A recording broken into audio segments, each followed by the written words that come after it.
Magandang araw mga kagulay, welcome back sa akin channel. Greggy Farmer nga po pala ulit to. Bali, dito nga update ko na kayo mga kagulay doon sa sa kinalabasan ng Y pruning mga kagulay. Kumbaga isang linggo pagkatapos na Y pruning mga kagulay. So ito na nga siya mga kagulay. Yan mapapansin nyo, talagang nag-focus na siya dito sa taas niya. Lumabas na talaga yung pinaka-Y mga kagulay. Nagsunod-sunod na Y. Ito na yung pinaka main Y niya mga kagulay. Ayan na, kung makikita nyo mga kagulay ay mga bulaklak na, sunod-sunod na yung mga bulaklak mga kagulay. Ayan, sunod-sunod na. Yun nga yung paliwanag ko ng mga nakaraan mga kagulay, na kaya ako nagwa-Y prune, tinatanggal ko yung mga sanga pa lang mga kagulay. Hindi ko talaga tinanggal totally yung mga dahon na dito sa ilalim ng Y. Kumbaga yun nga yung paliwanag ko doon, na makakatulong pa kasi to itong mga tong dahon na to mga kagulay, yung sanga lang tinanggal ko. Yan, yun na yung niya, yung kinalabasan niya mga kagulay. Yan, medyo lalayo ako mga gulay. Yan, nagpo-focus na talaga siya sa taas mga gulay. Yan na, ayan ang kinalabasan ng pagkalipas ng isang linggo na pruningan mga kagulay. Kasi yun nga, sabi ko sa inyo, gagawa ko ng video o kaya vlog na 7 days pagkatapos ng pruning mga gulayan na siya. Balikan nyo na lang yung nagpruning ako mga gulay, kung ano yung niya, gaano pa siya kaliliit nun, at saka yung ngayon pagkatapos ng isang linggo mga kagulay. Ito na siya. Yan ang ating Calixto F1 mga kagulay. Ito yung mga nakikita nyo maliliit na karanya, lumabol na siya mga kagulay. Lumabas na rin yung mga Y kasi nagsunod-sunod na siya mga kagulay. Saka yung ipapaliwanag ko naman mga kagulay yung yung resulta ng pagtatanggal ko ng ng unang bulaklak. Ito ang niya. Ito mga kagulay, di ba natanggal na yung unang bulaklak niya mga kagulay. Yan. Ang resulta naman nun mga kagulay, halos magiging uniform siya yung paglabas ng bulaklak niya mga kagulay. Ibig ko sabihin pala mga kagulay, halos naging magkasabay talaga siya. Yung agwat nung nung mga bunga niya o kaya bulaklak niya mga kagulay, may kasabay talaga. Sa mga magtatalong alam nila yan, yung ibig ko sabihin na halimbawa ito, ayan mga kagulay, yung bulaklak na yan magiging kasabay ng mga mga kagulay. Kumbaga hindi naman sabay na sabay mga kagulay. Kumbaga halimbawa sa harvest kasi mga kagulay, yung iba every 3 days, iba every 4 days. Tapos yung iba ay dalawa lang makukuha. Ito ngayon marami siyang makukuha mga kagulay. Halimbawa kasi halos sabay mga kagulay, o kaya yung yung volume ng ma-harvest nyo mga kagulay, halos hindi magkakalayo yung yung iba kasi meron makukuha isa lang, tapos meron na sa susunod tatlo. Ito ibig ko sabihin mga gulay, may makukuha ang tatlo halimbawa sa kada 4 na araw, ganun, kaya kada 3 araw, kaya 5. Ganun ang ibig kong sabihin mga kagulay, yung epekto nung ng pagtatanggal ng unang bulaklak mga kagulay. Yan din yung epekto niyan mga kagulay. So balik tayo doon ka sa pagkatapos ng pagkatapos nung napruningan mga kagulay ng isang linggo. Ito na ang resulta niya mga kagulay. Ayan. Ayan ang resulta niya. Ayan. Ayan ang resulta ng Y pruning pagkatapos ng isang linggo mga kagulay. Ayan na siya. Ayan. Ayan ang ating talong. Bali ilang days na to, ibig sabihin kasi 34 days yung ay 37, 40 plus mga ganun. Isang linggo na, ay isang buwan na mahigit mga kagulay. Ayan. Punta tayo dito. Ayan na. Ano siya mga kagulay, yung ating Calixto F1. Ayan.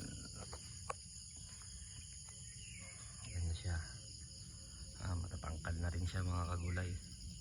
Yan, tsaka malinis na rin tingnan sa kasi walang sanga sa ilalim. Yan. Tulad nga nasabi ko mga kagulay, kapag mga halimbawa 3 harvest na, tatanggalin na rin itong nasa ilalim na buhay mga kagulay, na dahon talaga. Kasi halos mawawalan na rin ng silbi yan, magiging magulang na rin yan, tatanggalin na rin yan. Kasi ibig sabihin nung kapag tatlong harvest na ito, makapal na dito sa taas mga kagulay. Kagandahan naman nung pagkatanggal nun mga kulay, tsaka ang purpose nung pag natanggal yan, malinis na sa ilalim. Kapag humangin, diretsuhan na. Kailangan kasi talaga ng mga tanim natin din yung yung tagusan, yung hangin mga kagulay. Yun din ang para hindi naman siya kapag humangin, halimbawa tagusan talaga yung yung hangin niya, kaya tatanggalin din natin yan. Tapos ang pa niya, kapag malinis ng ilalim niyan mga gulay, pag nag-spray nga tayo mga gulay, mas matipid na siya. Yan, kasi wala na tayong hahabulin na kailangan matamaan yung ilalim ng dahon kapag nag-i-spray tayo ng halimbawa para sa white flies, para sa mga kung anong insekto, ay malinis yung ilalim niya, matatamaan talaga mga kagulay yung mga dahon talaga mismo mga kagulay. Kumbaga mas onti yung magagamit nating gamot o kaya insecticide kung ano man ang gagamitin natin mga kagulay. Yan yun din yung pinakasilbi niyan, na kaya tinatanggal ko yan. Yan mga kagulay. Tsaka yun nga, kapag nasa nag-aabon o drenching kasi mga kagulay, wala nang harang dyan mga kagulay. Yan. Wala na siyang haharang dyan, kaya dire-diretso na lahat. Saka ito pala mga kagulay, halos naikabit na namin lahat to. Hindi ko na ito nagawan ng video paggagabit niyan mga kagulay. Gawa nga na nakalimutan ko. Ang gagawin ko na lang dyan ng video mga kagulay, kung paano ilagay yung cable tie. Cable tie kasi ang itatali natin dyan mga kagulay. Yan. Lalo na ngayon, malakas-lakas ang hangin, kailangan natin maglagay dyan ng cable tie para kahit na humangin siya man, gaganyan-ganyan lang yan. Hindi katulad ng kapag walang direkto tapos hindi nakatali. Ang kagustuhan ko kasi dito mga kagulay, itong 3-ply, kapag cable tie, isusuot doon sa pinakagitna. Siyempre hindi na siya gagawin-ganon mga kagulay. Pero yan yung mga kagulay, gagawin ko yung mga kagulay para makita nyo ng actual dito sa video mga kagulay. Yan ang ating talong. Yan, gagayin natin. Gaya ng sinasabi ko nung nakaraan, baka sabihin yun lang pinapakita ko mga kagulay. Galain natin. Yan siya. Yan malalaki na nga talaga dito. Yan. Ayan siya mga kulay. Meron pa na naman tumutubo dyan mga kulay. Tanggalin natin. Ayan. Ayan. Ayan, kasi kapag makapal talaga dito mga gulay, may posibilidad na dyan mag-stay yung mga yung mga insekto mga gulay. Mas mahirap lalo kapag naging di natin naagapan, magiging severe, makapal masyado dito sa ilalim. Kaya yung mga iba nating maggugulay kuminsan problema rin sila. Ang kaso nga lang kasi sa kanila kapag nasasayangan nga sila sa sanga. Siyempre kapag may sanga nga naman, doon din nilalabas kasi katulad nito. Ayan pag nagsanga siya, bulaklak. Katulad niyan, kapag nagsanga siya, bulaklak. Kapag nagsanga siya, bulaklak. Ayan, kapag nagsanga siya ganyan, bulaklak ulit. Isang puno lang yan mga kulay. Kapag nagsanga siya, bulaklak ulit. Pero ito mga kagulay, hindi siya magiging ganyan ng kabilis kapag hindi ko tinanggal yung sanga dito sa ilalim ng kagulay. Kasi uunahin yung natin sa ilalim. Halimbawa nag-abono ko. Halimbawa nag-abono ko ng Yara kasi ang gamit ko. Nag-abono ko, mauuna tong kukuha ng mga nutrients mga kagulay, kasi nandito siya sa baba. Kaya ito mahuhuli na naman ngayon to. Ayan, mahuhuli yan, kaya hindi yan ganyan. Kaya kung susumahin nyo, parang ganun din mga kagulay. Ang advantage lang nun mga kagulay, hindi siya makapal dyan sa ilalim.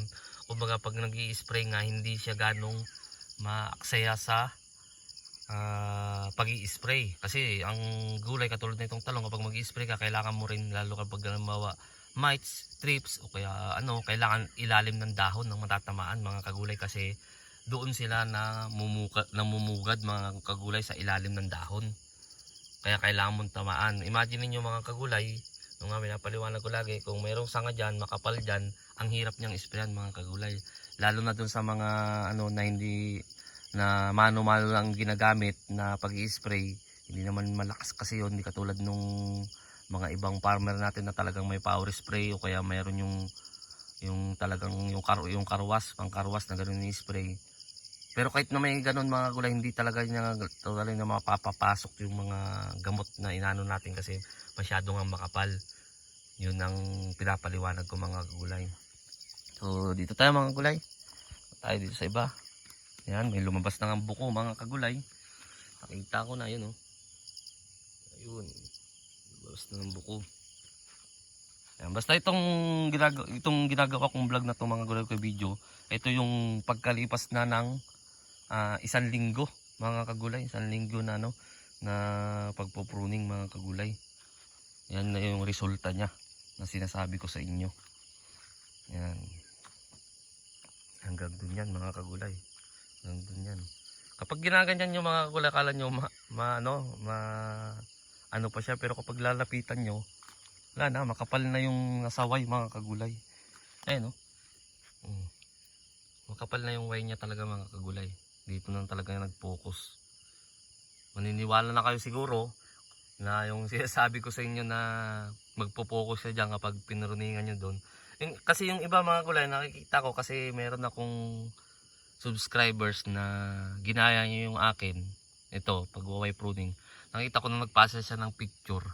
Pati ito tanggal na lahat. Kaya nga ko nga ginagawan ng video kapag nagtatanim ulit ako para makita nila na hindi mo na ito dapat tatanggalin. Yung nasa ilalim na way na yan, yung way na yan. Huwag mo na nyo tatanggalin, hintayin nyo makadalawang harvest o kaya 3 harvest kayo bago nyo tanggalin ulit. Kasi yun nga makakatulong pa to, yung nutrients na kukunin nito, siyempre wala na siyang sanga. Halimbawa bagong tanggal nyo pa lang yan, ipupunta niya kasi dito. Ayan na nga, yan yung resulta na sinasabi ko mga kagulay. Nag-abono ako nung nakaraan, nag-abono dyan. Siyempre yung gagawin niyang pagkain, wala siyang pagpupuntan kasi wala na siyang sanga, ipupunta niya ngayon dito. Matutulungan niyang mas palaguin yun dito. Ibig sabihin kapag kumapal na yan, wala pa tayong harvest, di pa nga tayo nag-harvest mga kagulay, kumakapal na. Lalo na kapag nakatatlong harvest na tayo mga kagulay, ibig sabihin makapal na yan. Kasi ito yung pinaka-minway, magwaway na naman ulit to, magwaway ulit yan hanggang sa sanga-sanga na yung pagkaway niya, pwede niya na nitong tanggalin. Mga kagulay, yun yung ano niya kasi meron akong di ko matandaan kung sinong nagpasa sa akin ng picture niya. Sabi niya, ginaya ko boss yung sabi niya. Pagtingin ko parang ang sagwang tignan. Tapos parang hindi ko lang masabi na bakit baka naman kasi ma-open ko siya mga kagulay. Kasi yun nga, kumbaga lagi siya nanonood sa akin. Pahirap naman na So, yun mga kagulay, yan ang ating tanim. Kumbaga in-update ko lang kayo dito sa 1 linggo pagkatapos ng way pruning. Sa bago pa lang sa munting channel ko, huwag nyo kalimutang mag-subscribe at i-click nyo na rin po yung notification bell para updated kayo lagi sa gagawin kong video tungkol dito sa pagtatalong ko. Maraming salamat po sa legit na sumusuporta sa akin. God bless po sa ating lahat.